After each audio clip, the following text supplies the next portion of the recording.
find out about around London and various things. I'd been in with the band Druid. Now that band, I parted with them about a year or so before, and that was a couple of albums, a tour, and we actually did the Earl Grey Russell test. I don't know if you know all that. No, I didn't. Yeah, that was a band called Druid, and that was in the time of, I suppose they would call it almost a little bit of kind of classical rock type thing.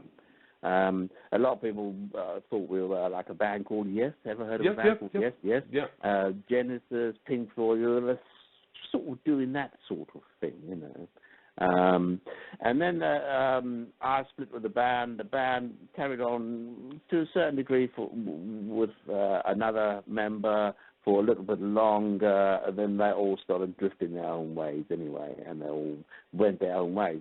Now, those two guys that was in that band are the two guys I've just done the album with. Oh, brilliant.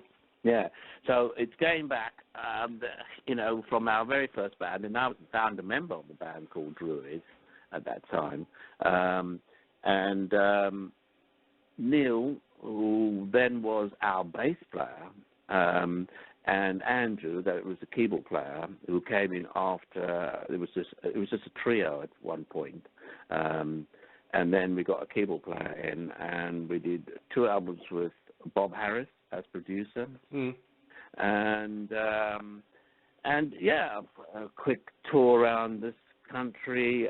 We toured a band called, supporting a band called. And we think now it was Curved Air. Now, you might not have heard of that. No, I don't think I have. No. But there was the most famous part of that band was a drummer who was. I'm just trying to get my brain together around all this. Stuart Coughlan. All right. Yeah. Oh, and that's just after, because we got quite friendly with them, and even after the tour we still met up, and I remember going to his house, because he was actually with the lead singer of that band at the time. They were sort of together, and he showed us that he was playing the sort of thing that he was into, which was mucking about with some kind of reggae and, you know, that kind of beat that he was mucking about with. And the next minute there was this band called The Police, you know. So yeah, it all ties up. It's up one right way or another. And at one time, because you know he's I think Stuart Copeland's brother then became a manager, and he was sort of like he managed The Police, and he was the one that took him over to the States, and in some cases he was managing us for a little while, you know. So I mean, it's amazing how certain things tied up. It is. And anyway, after that, I auditioned around for a few bands, and via the auditions, I heard about this two-way army band looking for a drummer, and went along for an audition. And I went along for an audition exactly the same day as this bloke, a keyboard player called Chris Payne. And that was, you know, the meeting there, and that was the horrifying side of starting to work with that bloke. You know, oh my God, it went downhill from there. No, honestly not. I mean, really, from Gary on, I could honestly say, and I think the same for the rest of the boys. Once we started with Gary and got a handle on what was happening, and then suddenly things actually even took off before we actually even really got to grips with what we were going to do. You know, things started taking off a lot quicker than we actually even expected it to. I think that almost goes for Gary as well. And the next minute, we were having, well, you know, a number one band, a number one single, number one album, and it just lifted from there. I mean, how did you find, like, your first big show, Glasgow Apollo? How did I find the first gig? Yeah. At the Apollo? Yeah. Well, it was stunning, to say the least. You know, I can always remember that. It was, and I think by this time we were quite in the euphoria of it all anyway, you know. suddenly this was all taking off in front of our eyes, you know. And the next minute we were there doing a radio, the next minute doing a television, the next minute doing interviews. It was, I mean, obviously it was quite, you know, mind-blowing, in fact. But the thing was that I think we got to a point where we were, I speak for the rest of the guys as well, we were not only enjoying ourselves, we were happy working with each other. We got on like a house on fire. We were having fun. We were a load of blokes out there. Some of us just really only met up. Yeah. But we became amazingly good friends, you know, and that includes Gary, and we were making the best of it as well. You know, we loved what we were doing and loved being there and loved doing it. But you didn't do the Year of the Child gig. Now, I've never known, or no one knows why you weren't there. Well, that, believe it or not, was my MU, my Musicians Union. Oh. Yeah. Kicker. Now, yeah, unbelievably or not, this is a story all of its own, you know. This is also, it's quite a very annoying story in the fact that by this time we were fully fledged going with Gary Numan and Tuba Army were flying high. We had various television work and all that, and had belonged to the MU, but I'd lapsed Payne for about a couple of years. Yeah. And through just a case of the euphoria that was happening at the time, you know, I just clean forgot about it to renew. All right. So I then once there was a bit of a shout about it. Hey, where's your MU and all that card and all that? I said, oh my God, I better get it sorted, you know. And I phoned up my local representative, which is just up the road from me in St Albans, and he said, right, fine, you know, I'll put you down, pay your dues up, and what you owe for the last couple of years or so. I said, fine, no problem. He said, and obviously I'll let head office know, and let head office know in London, and they turned around and said, if that bloke's anywhere near a recording studio, a television studio, a radio program, any kind of gig, we will pull it. God. So they punished me. And they were not only willing, and they warned me and everybody concerned. They warned that they would not only punish me, they would punish the whole show. Jesus. And they actually threatened that Wembley show with I don't know how many artists were on. A lot, yeah. And they said, in fact, if we even see you in the building, I did go to it, but I actually sort of went incognito at the back of the hall somewhere. And they said, we will pull the whole show. Jesus. That's how much power they were saying we carry as far as television and radio is concerned, you know. All because you draped. Yeah, and they threatened everybody concerned. And they said, if you appear on television, we'll pull the television show off the box, basically. Oh. And if you're on radio, we'll pull that off the radio. We'll, you know, really over the top, nasty. Yeah. I mean, really over the top. And we had to actually pre-record some of the stuff. Well, yes, it was. Yeah. Yeah. So we were actually in the studio, and two geezers turned up, and I had to duck and dive, and literally duck and dive, and crawl out of the studio under the window from the control room into the studio, so they couldn't see me, and get in my car and buck it off home. Because if they had seen me, or knew I was actually in the hall, they could have pulled the whole gig. And that's not only pulling the gig, that's taking that every artist, everybody that performed on that night off the TV. I know. Jesus. That's dreadful, isn't it? Well, and that's my union. That's my union supposed to be looking after me. Can you believe that? Well, you can't go wrong then. Yeah, I mean, I suppose I could put that. You could put that in the book. I will. mean, I'm not actually with them at the moment. But if they come back, they come back at me. Oh, they wouldn't know. But I mean, it has been a big talking point for years about where you were. Because I'm not 100% sure, but it looks like Jess was on the drum, but I wouldn't even know if it was him. I think Jess had to stand in on that particular night, and that's because we were all warned. It's Gary, management, record company, everybody was warned by the MU that's supposed to be working for us. Believe it or not. Well, there you go. And they were going to slap me over my wrist, and basically that carried on for the next, I think, 2 weeks or so. Oh God! I couldn't do any kind of radio or media work, with television, radio, or particularly we were doing shows, say, in the West End or something. Yeah. They carried a lot of power there as well. Well, that's one Numan mystery solved then. Yeah, that was it. I'm afraid. Very strange do. And totally over the top, but there you go. But then how did you get on with something completely different, like Saturday Night Live? That, again, was fantastic. And the one scary thing was, like, when we did that, it was one of the most popular shows in America. Mm. And what we didn't realize, I said, well, yeah, this goes right across America, this show. And, in fact, most of Canada pick it up as well. Yeah.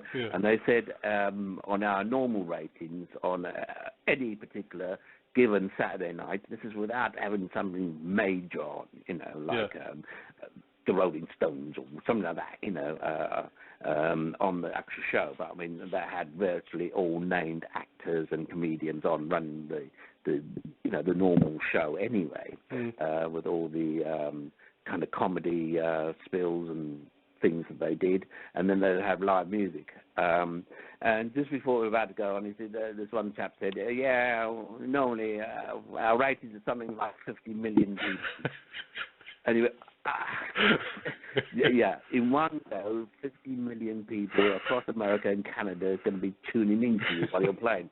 And I could see the boys getting a little bit of scariness in the eyes, But no, by that time anyway, we'd done a tour. We'd toured the UK, and we'd done some other work while we were over there in the States. And so, we just basically did the numbers and play them as you would normally play them in a live situation, whether it happened to be, at Wembley or whatever. We just played it as normal and went through the motions as we would do and play them to the best of our ability, and according to everybody, well done. Well, yes. So apparently it came across and it was pretty good. So. But how did you, if you remember the recording of the Pleasure Principle, yeah. How did you actually find that? 'Cause I mean, things like films, which is very, with the drums come straight in, as such. I mean, how did you feel about the recording of that album as such, or just how it felt at the time? Well, it's really, we went along with, obviously the way some of the songs were composed was like, in some cases, it was part of the song was put together, and then we had to really embellish what we had, so you just got it in the studio and started working away at it, and you literally, from sometimes an idea, sometimes from a piece of music, sometimes almost from a lyrical side, we would compose that song. So sometimes it's on the spur of the moment, what happened there, how it felt, things seem to naturally come together, and ideas. People would throw in ideas in, and a lot of the time it was there and then, done there and then, in the studio. Because the Pleasure Principle was a very quick album, wasn't it? And I must admit, I've got some outtakes of tracks. When I say outtakes, they're just different different takes, I suppose, and the drums are very different on all. I've got about 13 different versions. And, it worked that way sometimes, and after we played around with it a few times, and everybody would agree in most cases, if we used the producer or Gary with the band, sort of said that's the way to go. That's the one, and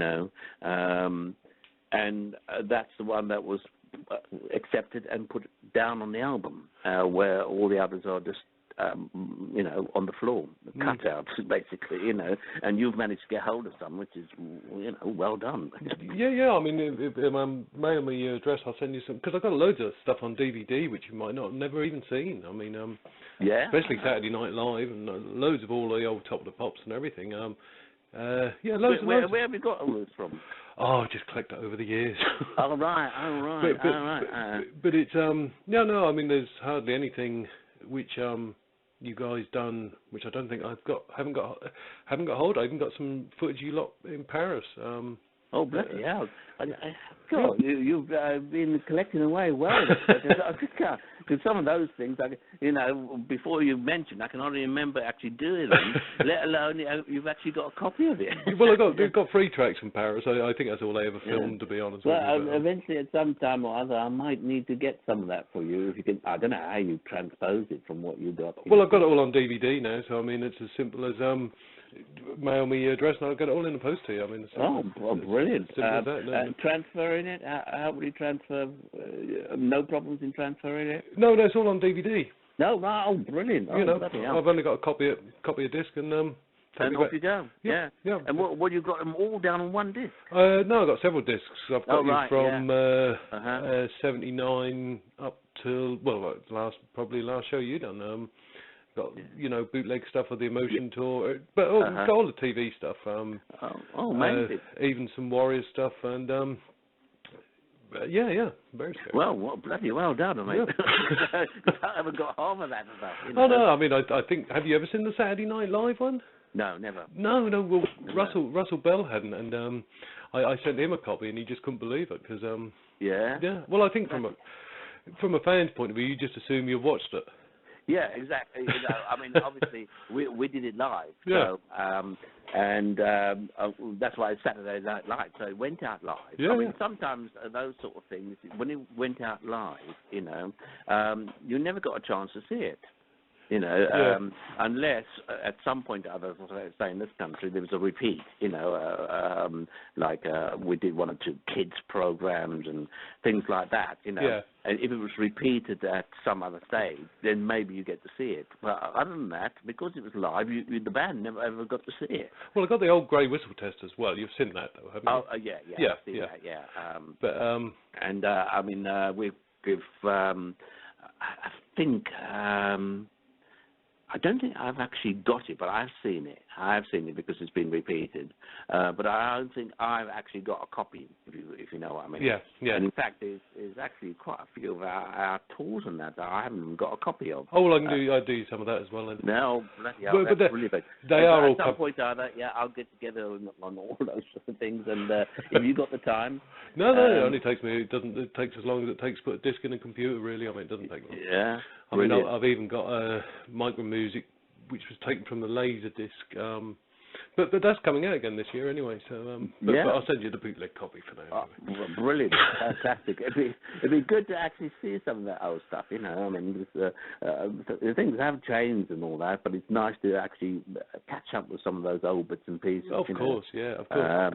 Because it was actually not too long ago that a friend of ours got in touch with the BBC and asked for our very first Druid. This was when we did the old grey whistle test. Yeah, and they sent it back to her for about 40 quid. Really? And we all got a copy of it, and absolutely amazing. I mean, as far as I'm concerned, again, that's another thing I'd never seen. Yeah, well, you wouldn't, would you really? No, because I mean that's how the old game of Death was done. You know? Yeah. It was all live. All the bands were live, and Bob would turn around and say, "Right, here you go," and we'd play.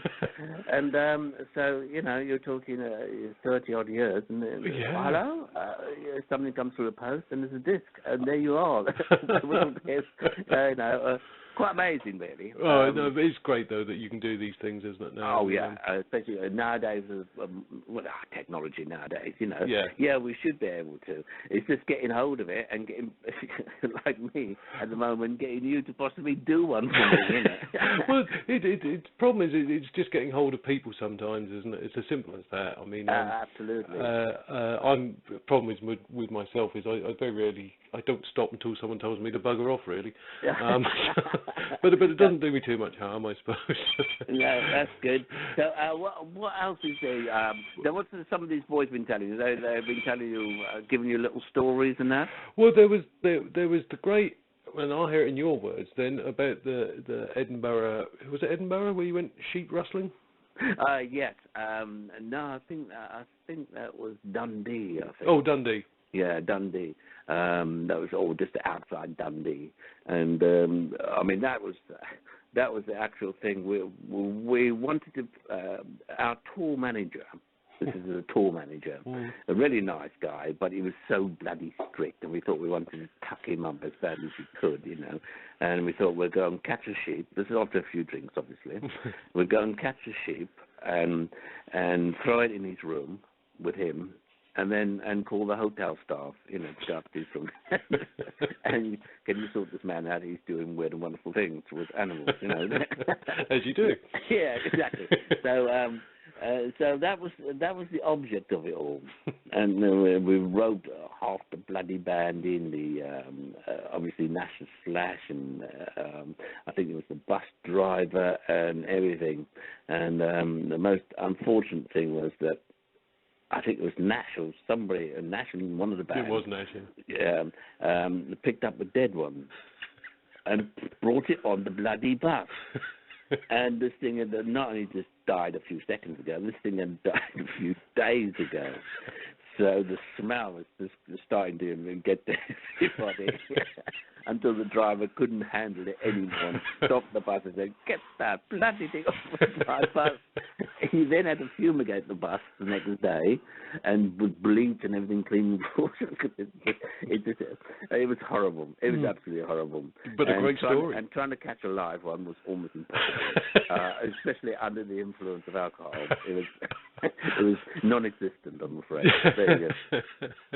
It was another night of madness, to say the least, where we just for a bit of fun and all that, and we went down, because we enjoyed each other's company and all that so much, after gigs sometimes and just in the hotel, we'd just muck into with each other, and we'd be going out with each other, and we'd just generally having a good time because we enjoyed each other's company. Besides playing with each other, we were having a great time. Yeah, I know. It sounds like everyone did have a great time. I mean, how did you find Tokyo? Tokyo was or Japan, well. That was amazing. It was like in some ways another world. The culture shock was incredible. And it was just the experience to be there was absolutely amazing. The culture difference and shock was fantastic. And playing there and touring around in Japan was just absolutely phenomenal. And the respect and everything that you got over there was absolutely second to none. I mean, I know Russell said that he found it a bit hard to start with when after you finish playing that they go deadly quiet. Yeah. I mean, it was a little bit like that. You could see they were enjoying it, but also remember this was all quite new to them as well. Yeah.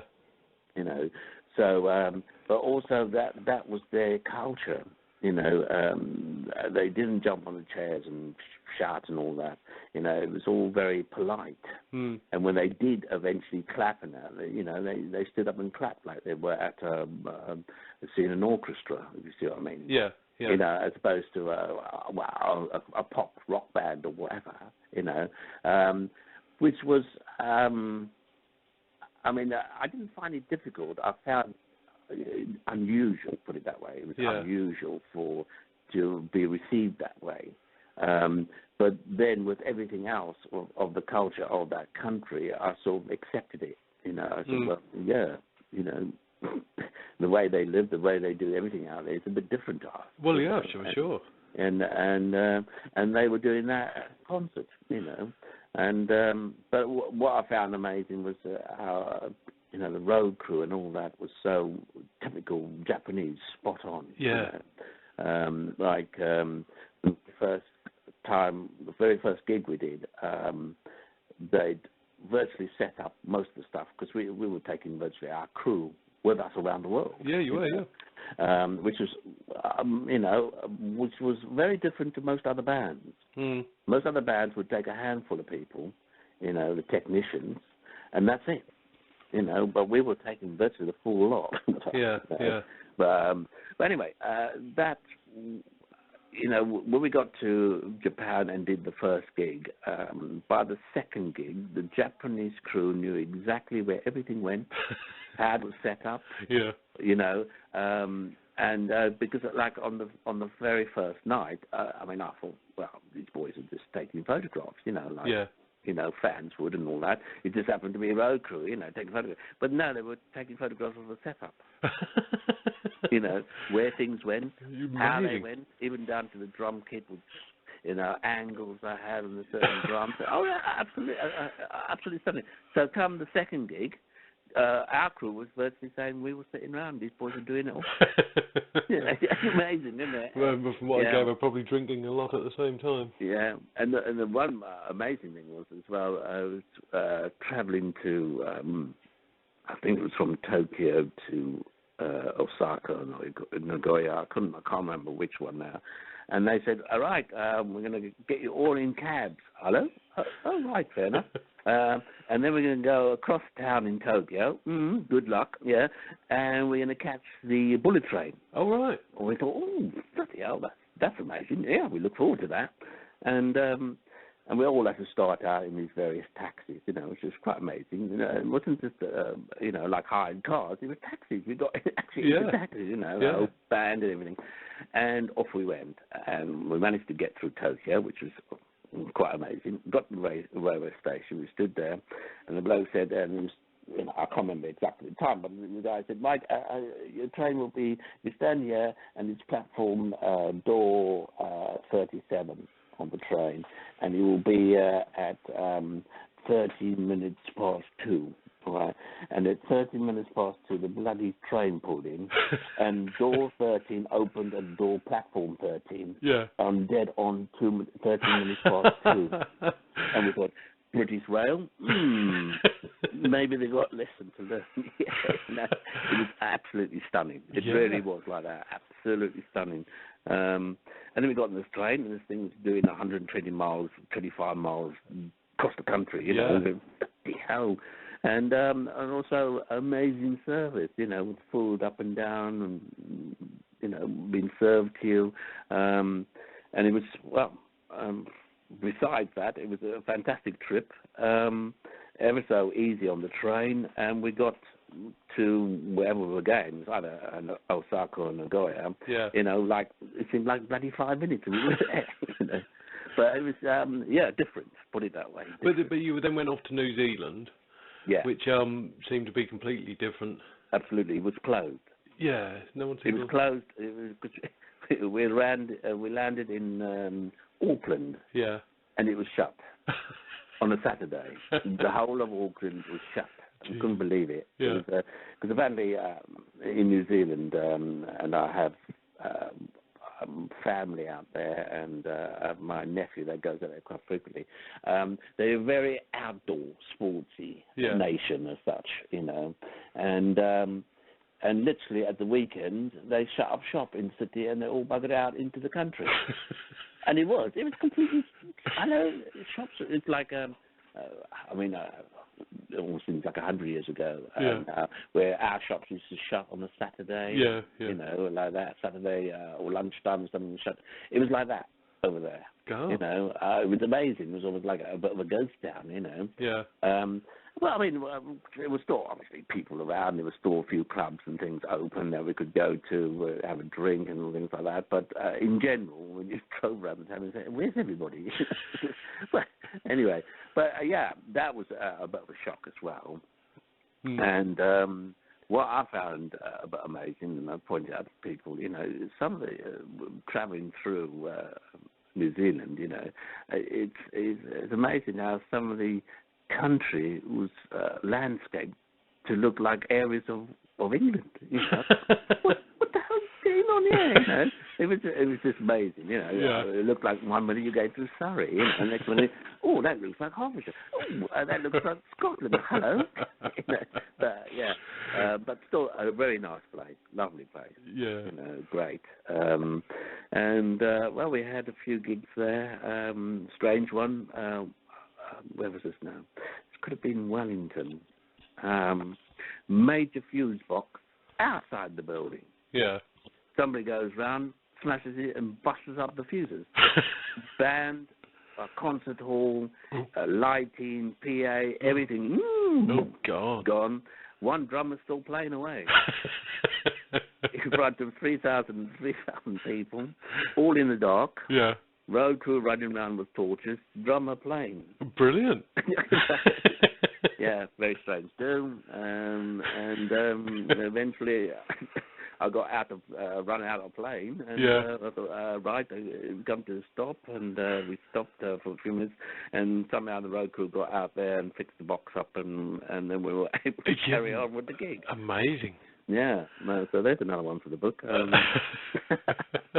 So yes, but very strange thing to have all the major junctions outside the building on the wall. Well, anybody could go bash it and pull the plug out. Well, yeah. I mean, you wouldn't believe it, would you? I actually got hold of the guy, Timothy Wu. He was the illusionist.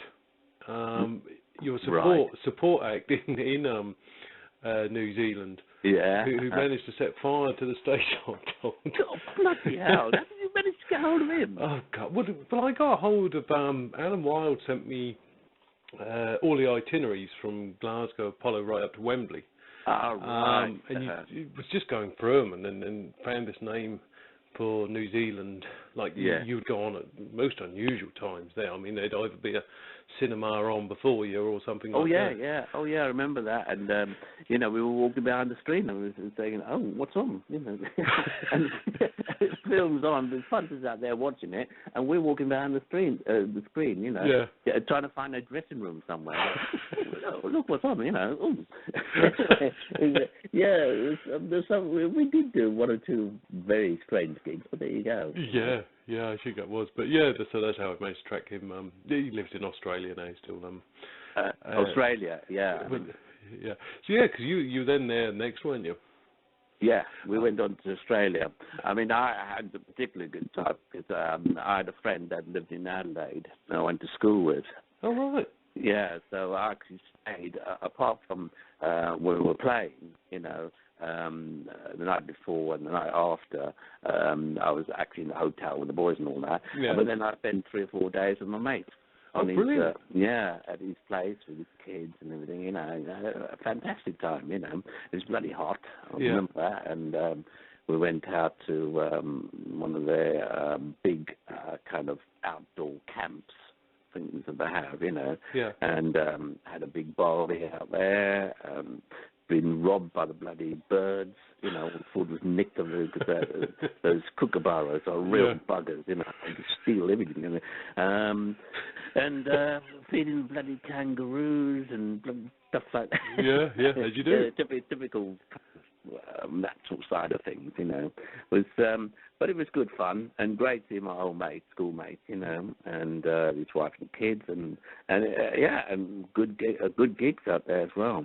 Right. Yeah, that was. But then when you came back, now, were you straight back in the studio for Telecon? What was it? Telecon was then released. Yeah. So you'd have been straight back in the studio for that, wouldn't you? Yeah, not much of a break. I must admit, not much of a break. Because you'd have been back on tour by the time Teletour was in it. So you must have done. How did you find Dennis Haynes? Oh no, because he was already with you on the tour in principle. How did you find him in the studio? Find what in the studio? Dennis Haynes.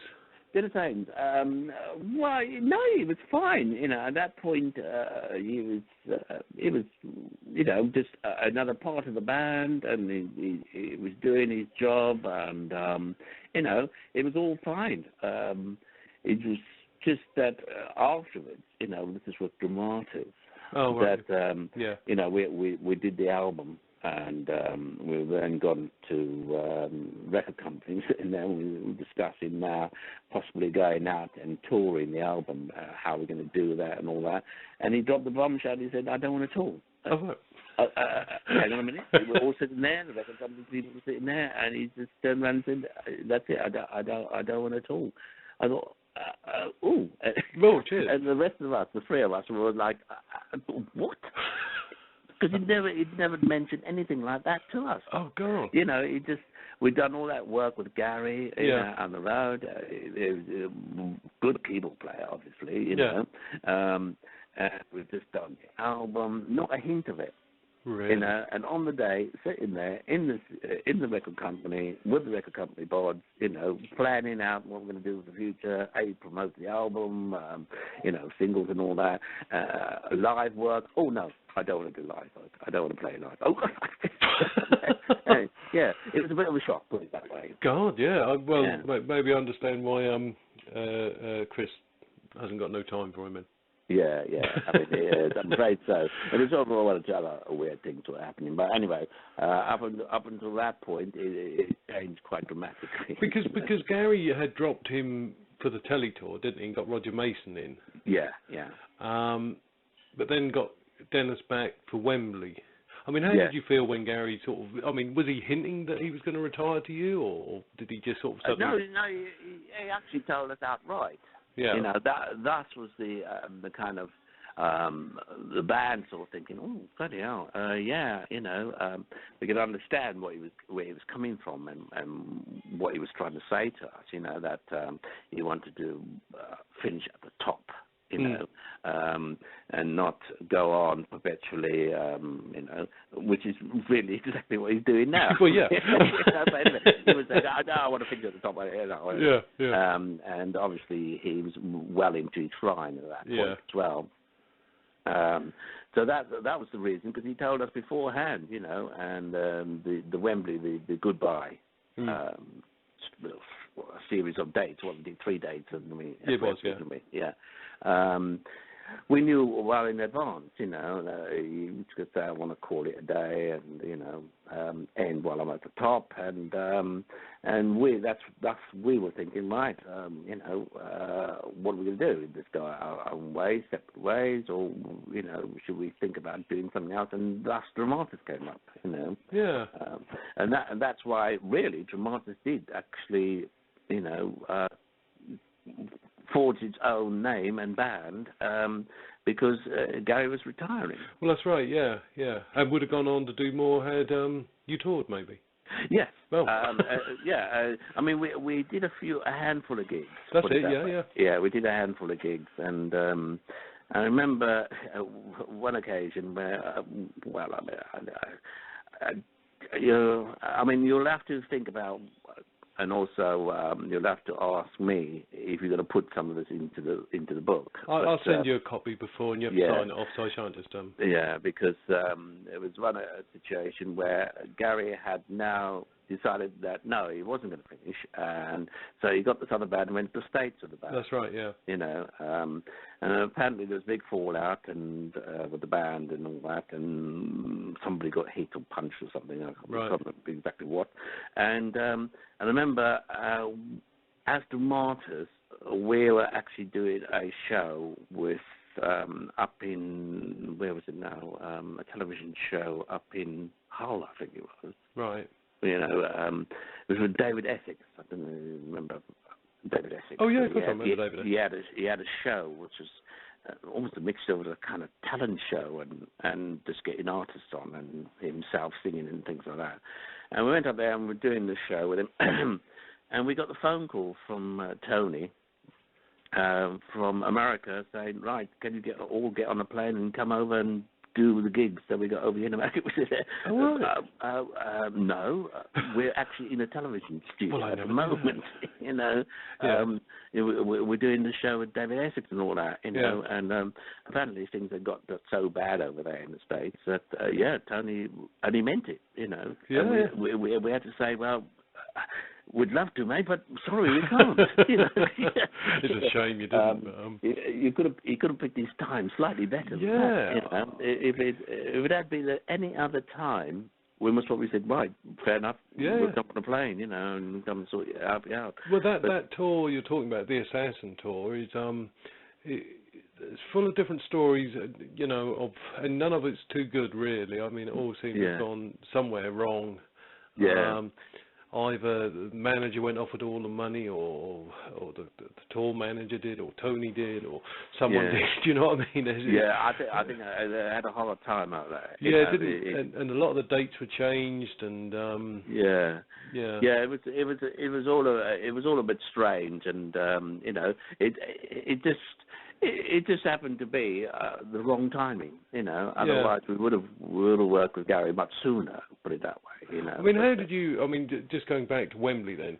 I mean, finishing with We Are Glass sort of on the last night. How did you feel with that then? I mean, or how did you? Well, obviously, we were all like, I mean, we could see in the audience as well. I think we were all, a bit down about. Obviously, because suddenly, hey, this is all going to end, and the fact that you had nothing to look forward to.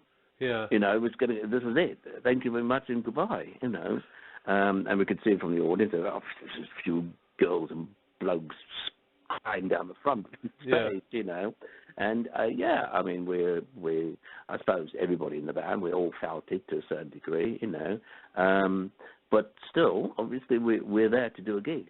Yeah.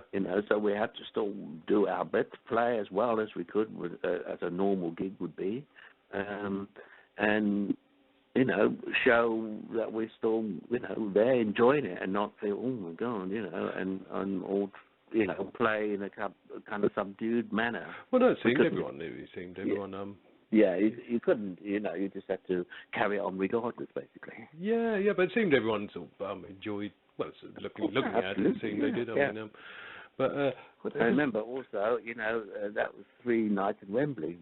We never done Wembley. So it was still a big coup for us, really. You're playing Wembley. Yeah. I know. I've managed to get some rehearsal photos from there, so that's quite amazing. But what was your all-time favourite track live playing? Oh God. I mean, whenever we ask questions like that, I find it really difficult because. Well, be like Chris Payne, have about 5. I said, be like Chris Payne and have about 5. But really, unfortunately, I mean, most of the top songs and the hit songs and off the albums that we worked on, I mean, they were all had a certain niche, you liked him for one way or the other for one reason or another, So to actually point and pick on just one solo track, I would almost find it impossible. Yeah. Because there were so many tracks that I really liked playing. And obviously there was 1 or 2 tracks that I thought, I'm not too mad about this track, like we always do. And I don't think there's any band that goes down the road that is absolutely in love with every single track, every single note, bar, drum. You wouldn't have thought so. No, but I mean, it's just the pure fact that, and obviously, as you know, on virtually every tour we played, there was various mix of numbers, apart from the big hits that you have to play. Yeah. Our Friends, Damn Park, and all those sort of, cars. It's numbers you had to play. Yeah. The audience would never forgive you for not playing them. And he still does. Oh yeah. Yeah. I'm afraid you have to. Yeah. It's one of those unwritten. Well, no, that's fine, isn't it? I mean, to be honest, if you were a casual sort of fan and you saw Gary or whoever playing, and you went to one of their shows and you hadn't been for years and they didn't play their hits, you would come away a little bit sort of disappointed. Absolutely, yeah, absolutely, you would do, mate. So obviously, and that includes some of those. I mean, I obviously enjoy playing them, and it's quite horrifying in the way that it's something that people don't really think about. Is that you could be playing this song the 1,000th time. You're going to play it 3,000 times. Particularly when you're rehearsing it as well. When you did it in the studio, and then you're preparing, then you start gigging it, and you're playing that number over and over and over. And sometimes it is a tendency for people to get bored with the songs, which happens to just about everybody. But unfortunately, even if you do get bored and it happens to be your big hit, now you have to play them. It doesn't matter how bored you are with them, you have to play them. Well, if you ever did, you never let it show. Yeah, exactly. But I mean, Gary used to actually say, "Oh God, no," can we change it? And we did actually. Sometimes we changed the arrangements a little. That's right. Yeah. Yeah. On those songs, mainly because Gary got so bored with them. He said, "Oh God, I can't." And we said, "No, mate, you're going to have to play them." I think he's always wanted to drop cards because there's not a lot he can do. He sings a couple of verses and then that's it. Yeah, exactly. And I do know. I think, he's always wanted to drop that, but his biggest hit. So but unfortunately, you can't. No. You can't. And if you want to lose an audience, then do so. Well, he didn't play it the other year, I must admit, and it was quite amusing, really. I was in the loos, and this guy said to me, "Oh, I can't wait for him to play Cars." Yeah. And I said, "Well, he's not playing it tonight." And he said, "Well, he bloody better be." And I sort of said, "Well, he's not." And this guy was furious and went storming off. And I thought, Jesus. I bet, I'm afraid so. Yeah, a lot of people take it very seriously. Yeah, he was really quite angry. I mean, I'm going to see one of my top stars, and I expect him to play the music that made him a star. Yeah, no, it was quite frightening, really. He was well, bloody well. It's last time I bloody come to see him again, and then off he went. I thought, Jesus Christ. I mean, and you can't feel robbed, mate. Well, I wasn't too bothered, but he obviously was. Yeah, I'm afraid so, in a big way as well. Yeah, I'm afraid so. So, I don't know what else. So what else is young Chris and Russell been with? Well, there was only there was the battle on the boats, the River Dee. Yeah. Did you have any recollection of that? Only just. I remember Nasser Slats sinking. So does he. And walking out like a drowned rat, and the rest of us. So I mean, it was all for all, really. I mean, you could at any time been sunk yourself, and big bombs of water were being slung all over everybody, But we managed to come out of it quite unscathed, from what I can. Slightly dampish, but nothing compared to Mr. Slash. Well, he went in completely. I mean, it was obviously quite amazing him because the driver refused him on the bus. This is quite amazing. But anyway, he had to get home back to the hotel some way. But there was lots of funny things like that. I mean, I'm just trying to rack my brain on some of the things that we. Well, I think Chris. I mean, most of what he seems to just involve a lot of drinking here and there. Oh yeah, there's quite a bit of that going on, Yeah, I can't rightly remember. In fact, I should have printed it all off, but my printer's buggered. But what he was talking about a lot of the time, he was like you, talked a lot about Dramatis. Yeah.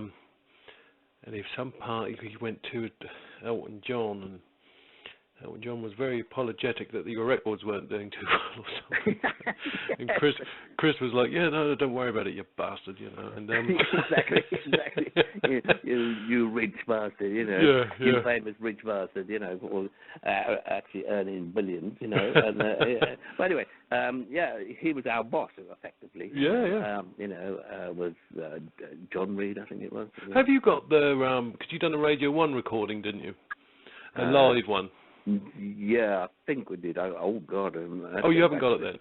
No. I'll send you a copy of that as Dan as well. Oh, bloody! You've got everything, haven't you? Well, I've got a few bits and pieces. I like to keep a hold of. Yeah, I remember we did one with some obscure band that were doing actually quite well at that point, and then disappeared. I can't remember where they were now. But anyway, yeah, I can remember doing. They used to do a rock hour or something, didn't they? Yeah. And I can just about remember some of that. Yeah, and of course we went out as a trio. The gigs that we did. Well, yeah, you would have done. Yeah, I didn't do that. And that was extraordinary because we employed a lot of the bass pedals. Yeah. You know, and also we did use a kind of at times using a real-time playing. Yeah. And then one time I was actually playing a keyboard and a drum simultaneously. Oh, God. Yeah. How did you do that?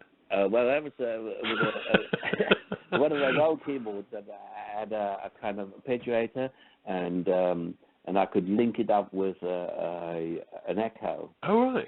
So that I could play in time with a kind of a drum rhythm, and me possibly playing the beats on top of that, you know. So, it got quite interesting, some of that, the dramatic things. Yeah. And that's how we went out, Russell, Chris, and myself. Yeah. I didn't tweak it. And we've actually got. I think somewhere or something. There's a video somewhere of us at a place called the Venue. Now the Venue was a big gig. I don't know if you remember. Venue. It was in Victoria. No, I don't think in I know. London, yeah.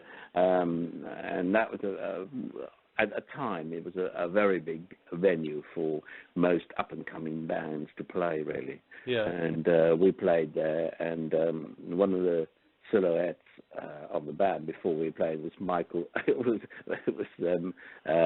Russell drinking I think a bottle of beer. Yeah. You know, and it was this larger than life silhouette of this Russell waiting for us to play our first song, and that's all the audience got. Outside was a silhouette of Russell Bell drinking beer.